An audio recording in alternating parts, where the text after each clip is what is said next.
Presidente dell'Assemblea regionale siciliana ed eurodeputato è il doppio ruolo del commissario di Forza Italia in Sicilia Gianfranco Miccichè, secondo il sito ufficiale del Parlamento europeo. È subentrato come primo dei non eletti a Salvo Pogliese, che si è dimesso pochi giorni dopo la sua elezione a sindaco di Catania.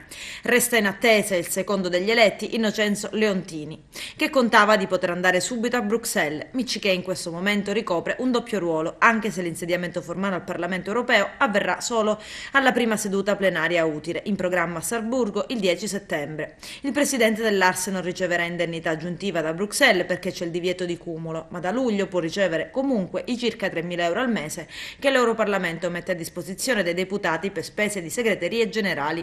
Da un punto di vista amministrativo, Miccichè doveva comunicare a Bruxelles entro il 20 agosto il doppio incarico e quindi optare, ma non lo ha fatto.